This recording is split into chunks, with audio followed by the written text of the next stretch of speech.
मौलाना सरदार अहमद साहब रहमतुल्लाह अलैह के पास ना एक बूढ़ी अम्मा अपना बेटा छोड़ गई। तो हजरत साहब ने कुछ 2, 4, 5 महीने रखा। तो बाद में उसकी अम्मा को बुला के कहा कि भाई तू बेवा है, बेटा तेरा यतीम है, मैं नहीं चाहता कि इसका वक्त ज़ाया हो। ये पढ़ने वाला कोई नहीं, सारे नहीं भाई पढ़ने वाले होते। अब यहाँ उलमा बैठे हैं, मैं बेअदब भी ना हो जाऊँ।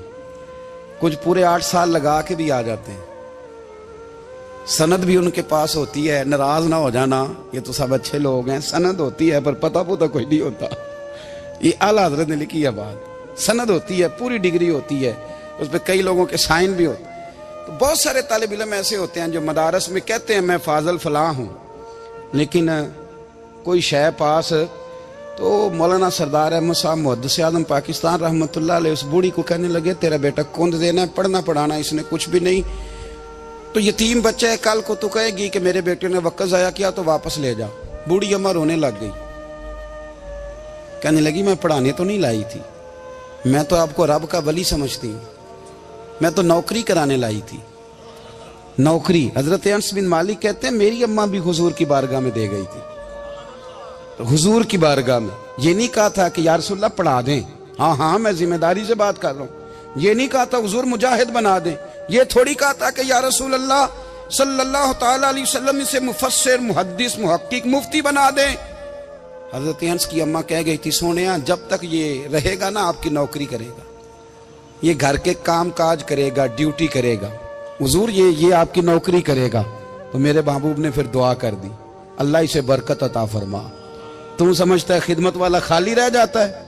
जितना जायका खिदमत वाले को मिलता है, जो उसके नसीब में आता है, वो किसी का नसीब कहां भाई। हजरत अनस कहते हैं हुजूर ने दुआ कर दी, बरकत की। मुझे तो खेती बाड़ी आती भी नहीं थी, पर लोगों के बाग में साल में 1 दफा फल लगता था, मेरे बाग में 2 दफा लगता था। हुजूर ने दुआ कर दी अल्लाह इसे औलाद दे। फरमाते हैं मेरे बेटे, मेरे पोते, मेरे नवासे, मेरी बेटियां, फरमाते हैं मैं जिंदा हूं और मेरी 100 औलादे मौजूद हैं। परेशान हो गया 100 सुन के बच्चे 2 ही अच्छे, 100 औलादे मेरी मौजूद हैं। हजरत अनस बिन मौलाना सरदार अहमद साहब के पास ना छोड़ गई बच्चा, कहने लगी हजरत जी मैं को पढ़ाने के लिए थोड़ा छोड़ गई हूँ, मैं तो इसलिए छोड़ के गई हूँ कि आप मेहरबानी करें खिदमत कराएं। तो हजरत जी कहने लगे कोई ऐसा काम ही नहीं, खिदमत वाला क्या कराऊं। कहने लगी पट्ठे पवा लिया करो जी। हूँ लड़ पेंदे ने, कहने ने बच्चे काम कर दें मदरसे का। हालांकि अब कहाँ बच्चे काम करते हैं, अब तो गुजर गया दौर, अब तो बच्चे काम कराते हैं। अब बच्चे भी नाराज हो रहे हैं, घूर घूर के देख रहे हैं। सही पह रहा हूँ आपको, बच्चे काम कराते हैं, बच्चे कहाँ काम करते। कहने लगी ये चारा डाले करेगा आपकी भैंसों को। तो हजरत ने उसको कहा कि बीबी चारा मेरी भैंसों को डालने के लिए मैंने बंदा रखा हुआ है, तो तू जा ले जा। कहने लगी हाथ बांध के हुजूर मेहरबानी करें रख ले, चारा डालेगा। और पुत्र तवज्जो से चारा डालना हजरत की भैंसों को। रोने लगी, हजरत ने रख लिया, महीने का खर्चा भी देते। शाम को ना वो सारा दिन काम करता, शाम को आके पैरों में भी बैठ जाता, हजरत जी लाएं तेल थोड़ा सा, पैर ना दबा दूं। 8 साल साथ वाले पढ़ते रहे, ये बेचारा नौकरी करता रहा। मेरा रूप भी नहीं ते मेरा रंग भी नहीं, और मैनू यार मनान दा टंग भी नहीं। कभी कभी ना हजरत बिलाल हबशी फारग होते ना, तो नबी पाक की बारगाह में अर्ज करते हुजूर कोई काम तो नहीं, सारे हो गए, हुजूर जाऊं जरा, चले जाते। एक दिन सलमान फारसी कहने लगे या रसूलल्लाह ये बिलाल कहाँ जाता है। फरमाया जा देख के तो आ। हजरत सलमान वापस आए तो आके रोने लगे, कहने लगे सोनिया जब यहाँ से जाता है ना तो जाके सैयदा फातिमा की चक्की पीसनी शुरू कर देते, बीबी साहबा के काम करने लगता है, घर में जाके असनैन की ड्यूटी करता है, वहां भी काम यहाँ भी काम। वो चारा डालता रहा, उसने चारा डाला। हजरत मुहद्दिस आज़म की भैंसों को दस्तारे फजीलत का वक्त आ गया, सारे पगड़ियां सजा के आ गए, आज दस्तार होगी। ये ना पीछे होके बैठ गया, चूंकि पढ़ा ही नहीं था तो दस्तार का है कि दस्तार तो उसकी जो पढ़ेगा, हमने तो पढ़ा ही नहीं, हमने तो यार पढ़ा, घर पढ़ा, ड्यूटी करी। हजरत मुहद्दिस आज़म रहमतुल्लाह अलैह के यहाँ जब ऐलान होने लगा ना कि अब दस्तार होगी, तो हजरत ने पहला ऐलान उसका फरमाया। तो मजा वाला बंदा कपड़े भी कदी कदी बदलता है ना, वो कहते जिस हाल में भी था मैं पलट के देखने लगा कि पढ़ा पढ़ाया तो है, कोई शय नहीं।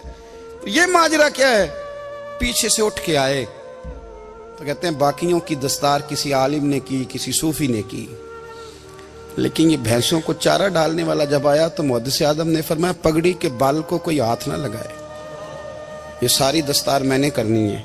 और फरमाते हैं हजरत बाल भी देते जाते थे और आंसू भी बहाते जाते थे, माथा भी चूमते थे और फरमाते थे दस्तार के बाद चला तो नहीं जाएगा यार, मुझे तो इबादत भी नहीं रह गई, मुझे तो चाबियों को भी नहीं पता कौन सी कहाँ रहती है, जाएगा तो नहीं तू? तो रो पड़ा, कहने लगा सोनिया जाए तो वो जिसके पल्ले कुछ है हो, आता जाता तो है कुछ नहीं, मुझे किसने रखना है, मैंने कहाँ जाना है, इधर कहाँ, तो इधर ही रहूंगा। वो उस तालिब इल्म के सारे उस्ताद भाई कहते हैं उसने दस्तार कराई, पढ़ा पढ़ाया कुछ नहीं, पर जो मसला अड़ जाता था ना, वो जो अड़ जाता था ना, वो जाके उससे पूछते थे तो किताबें खोलने की जरूरत नहीं पड़ती थी। मौलाना अमजद अली साहब आजमी रहमतुल्लाह अलैह फरमाते हैं यकदम आला हजरत का दरवाजा खुला, ये भी मेरे आला हजरत की जिंदगी है, इसे भी देख, यकदम दरवाजा खुला तो बूढ़े इमाम के पैरों में जूता कोई नहीं और आला हजरत सर पट दौड़े। मैं करीब गया, मैंने कहा हुजूर मैं सदके जाऊं, कहां जा रहे हो? कहने लगे किसी ने बताया मेरा मुर्शद का बेटा रेलवे स्टेशन से गुजरने वाला है, अमजद अली देर न कर यार, कहीं शहजादा नाराज ना हो जाए, मेरे मुर्शद का बेटा, मेरे शेख का पोता, यार जरा जल्दी कर। कहते हैं आला हजरत दौड़े रेलवे स्टेशन पे, उन्हें अगर फतवे लिखने आते थे किल के रजा है खंजरे खूंखार बरकबार, तो वो ये भी कहा करते थे कैसे आकाओं का बंदा हूं रजा, बोल बाले मेरी सरकारों के। दौड़े गए रेलवे स्टेशन पे और बूढ़े शेख सदरुल शरिया कहते हैं मैंने कहा हुजूर मैं ना चला जाऊं? कहने लगे ना पुत्र, मैंने बड़ा नमक खाया उस घर का, मैंने बड़ी नौकरी करी है, मेरी अपनी ड्यूटी है, तुम्हारी तो नहीं ना। मेरे शेख फरमाते रेलवे स्टेशन पे हजरत खड़े हैं तो एक मुसाफिर उतरता, उसके करीब जाते अदब से सलाम लेते तो कहते मारेरा शरीफ से तो नहीं कोई आया? कहते वो मुसाफिर गुजर जाता, दूसरा आता तो फिर करीब जाते, कहते वो उसके आस्थाने से तो नहीं आए, उधर से तो नहीं कोई आया। कहते सारे गुजर गए, जिन मुसाफिरों ने उतरना था उतर गए, ट्रेन चल पड़ी। तो मैंने कहा हुजूर किसी ने आपको गलत इत्तला दी थी, शहजादे तो आए नहीं। कहने लगे यार इत्तला गलत थी या ठीक थी, पर यहाँ तक आने का मजा बड़ा है। आप समझ सकते हैं आला हजरत के दो बेटे हैं, हुज्जतुल इस्लाम मौलाना हामिद रजा खान साहब और मुफ्ती आज़म आलम इस्लाम, दोनों शहजादे इतने बड़े शहजादे थे कि दोनों अपने अपने वक्त के सबसे बड़े मुफ्ती हुए। ये भी तो मेरे आला हजरत है ना, इसको भी तो जरा समझो ना। खुश की और फिर खुश की और फिर खुश की। एक दिन पीर साहब ने कहा, नूरी मियाँ साहब, क्या अहमद रजा यार वो भैंसें रखी हुई हैं तो उनको ना गीदड़ आके तंग करते हैं, तो दो कुत्ते मिल जाए ना कभी, तो चलो रात को पहरेदारी करेंगे, दो कुत्ते मिल जाएं। मैं अक्सर सोचता हूँ कि आला हजरत तो आलिम थे, उनका कुत्तों से क्या लेना देना। हजरत जी आपने कुत्तों की बात करनी थी तो किसी दुनियादार से करते, दो कुत्ते मिल जाएं तो जरा जानवरों की देखभाल करेंगे।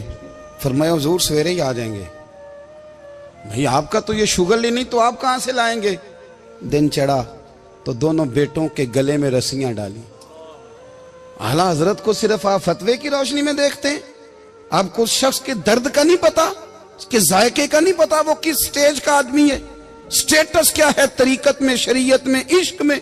दोनों शहजादों के गलों में रस्सियां और पकड़ा हुआ है। तो नूरी मियाँ साहब कहते हैं मैं चारपाई पे बैठा था तो नीचे बिठाल दिए दोनों बच्चे, मैं उठ के खड़ा हो गया। मैंने कहा मौलाना ये क्या? कहने लगे हुजूर ड्यूटी भी करेंगे और रोटी भी नहीं मांगेंगे। जिन्हां तना विच इश्क न रचिया कुत्ते ना थी चंगे, मालक देकर राखी कर दे साबर भुखे नंगे। किधर गया ज़ौक़, किधर गया वो दर्द? और फिर जब बारी आई रसूलुल्लाह के प्यार की, जब बारी आई नबी पाक की मोहब्बत की, तो फिर फाजिल बरेलवी का कद अगर लिखने में कमाल है ना, तो महबूब के प्यार करने में भी कमाल है। उन्होंने ना सारी जिंदगी, यानी सारी जिंदगी ये कह के गुजार दी कि इश्क तेरे सदके जलने से छुटे सस्ते, जो आग बुझा देगी वो आग लगाई है। एक सैयद साहब थे, मकान बन रहा था आला हजरत का, तो सामने ना बिल्कुल लाइब्रेरी थी। तो जब मकान बन रहा होता है तो तब सारे मिस्त्री मजदूर अंदर ही होते हैं, तो सबका आना जाना था, सब लोग आते जाते थे बिला झिझक। तो वो सैयद साहब भी एक दिन आ गए, सामने लाइब्रेरी में मिले, फिर चले गए। कुछ दिनों के बाद घर मुकम्मल हो गया, अब औरतें भी आ गईं। तो शाह जी को पता नहीं था, वो पुराना ही माहौल समझ के ना, मौलाना जफरुद्दीन बिहारी कहते हैं पुराना ही माहौल समझ के तो अंदर आ गए। और जैसे ही अंदर दाखिल हुए, सामने घर की औरतें देखी तो शाह जी माजरत माजरत माजरत करते परेशान हो गए। और फिर जब दोबारा पलटने लगे तो आला हजरत दौड़ के गए, हाथ चूमे, कहने लगे शाह जी आपको तो पता नहीं था, और आप मेहरबानी करें ये माजरत वाला लफ्ज वापस लें। ये मेरे घर की औरतें नहीं, ये तो सैयदों की बांदियां हैं, ये तो नौकरानियां हैं। तो आप मेहरबानी करें, ये अंदाज आपका जो है ये दुरुस्त नहीं, आप मेहरबानी फरमाएं अंदर आए। और फिर सारे खानदान को लेके पर्दे के पीछे खड़ा किया और कहने लगे शाह जी को गलती लग गई, उन्होंने हमसे माजरत की, अब हम सारे मिलके उनसे माजरत करेंगे, इसलिए कि ये रसूलुल्लाह का खानदान। यार थोड़ा बहुत दो चार लफ्ज जिस बंदे को आ जाए ना, दो चार लफ्ज, मैं जाती तौर पे ना, आपको पता है मैं तो नात खानों से तो हमारी बनती नहीं, बहुत सारे नात खान तो हमें वैसे ही नहीं। मैं कहता हूँ नात आने दे जाने का नाम नहीं, नात तो कलाम का नाम है। किसी बुजुर्ग की बात पढ़ो, कुछ मतलब उसमें कुछ ज़ौक़ हो, कुछ दर्द हो, ये क्या बात हुई जो आजकल काम शुरू है। लेकिन आपको पता है हम नात खां की भी इज्जत करते हैं। मैं जिस नात खां से नात सुनता हूँ, मैं दिल की कल्ब की गहराई से उसका हया करता हूँ, मैं इकराम करता हूँ, अल्लाह जानता, मैं एहसास देता हूँ, इसलिए कि मैं समझता हूँ ये जब बोलता है ना तो मुझे मदीने वाले की याद आती है, ये नबी करीम की याद दिलाता है, तो इसका एहसास है। आला हजरत फाजिल बरेलवी रहमतुल्लाह ताला अलैह ने नबी करीम से मोहब्बत की और हुजूर सैयद आलम सल्लल्लाहु अलैहि वसल्लम से ताल्लुक़ रखने वाली हर शय से मोहब्बत की। उन्होंने अपने ज़ौक़ को कभी फीका नहीं पड़ने दिया। सारी ज़िंदगी रसूलुल्लाह सल्लल्लाहु अलैहि वसल्लम का प्यार। थोड़े दो चार लफ्ज़ मेरी तरह किसी शख्स को आ जाएं तो वो अदब अदाब के दायरों से निकल जाता है। वो हर चीज़ को किलो काल के जायके में रखता है। इसलिए मुल्ला रूमी फरमाया करते थे, सेठ आदमी हो ना, जेब में पैसे हो तो उसका पीर कोई नहीं होता। अगर कोई ओहदा मिल जाए, बंदा किसी दर्जे पे पहुंच जाए तो उस बंदे का भी मुर्शद है, और अगर चार लफ्ज पढ़ जाए तो अक्सर मेरी तरह के बंदे खलीफे होते हैं, मुरीद नहीं होते। नाराज तो नहीं हो गए आप लोग? मेरी तरह के लोग ना खलीफे होते हैं, बताते हैं 14 जगह का खलीफा हूं तो सवाल ये है कि गुलाम किसका है? मेरी खिलाफतें। ओ खुदा के बंदे, गुलामी असल चीज है। आला हजरत फाजिल बरेलवी रहमतुल्लाह ताला अलैह ना लोगों से पूछते, जब कोई मदीने से आता, मक्के से आता, हज करके आता तो पूछते मदीने गए थे? सदरुल शरिया रहमतुल्लाह अलैह फरमाते हैं, किसी ने कान में आके कहा हुजूर वो मोची हज करके आया। पक्की बात है हुजूर? हाँ। फरमाया चलो चलें। हजरत जी वो लिखना नहीं, तो मैं आके देखते हैं। हजरत मेहमान, ओए आके देखते हैं। कहते दौड़ने लगे, वो जूते गांठ रहा था। जाके पूछा हज करके आए हो? कहा हाँ। मदीना शरीफ गए थे? वो जिस बंदे के पास लोग तारीखें लेने जाएं तो टाइम ना मिले, भाई आज मदीने गए थे? कहने लगा जी बड़ा करम किया सरकार ने, मैं तो 1.5 महीना रह के आया हूं। कहते हैं जुब्बा कहीं, पगड़ी कहीं, कलम कहीं, शागिर्द कहीं, मुरीद कहीं, और अंदर नहीं, हुजरे के अंदर छुप के किसी की तादीम नहीं, चौक में मोची जूते गांठने वाला दुनिया देख रही है। आला हजरत झुके और मोची के पैर चूमने शुरू कर दिए। लोग पकड़ दें, हुजूर ये क्या? वो भी पैर करने लगे, पीछे हट जाओ। ये वो कदम है जो मेरे मुस्तफा करीम के दरे दौलत से होके आए। हरम की जमीन और कदम रख के चलना, अरे सर का मौका है वो जाने वाले। ये जायका, ये दर्द। तो आला हजरत ने ना ज़ौक़ वाली जिंदगी गुजारी, अदब वाली जिंदगी गुजारी, प्रेम वाला वक्त गुजारा, इश्क वाला वक्त गुजारा। हजरत बिलाल हबशी कभी सिपा सालार बने थे किसी जंग में, किसी सूबे के गवर्नर बने हो? बोलो तो सही यार। उनका तारुफ क्या था? नबी करीम के गुलाम।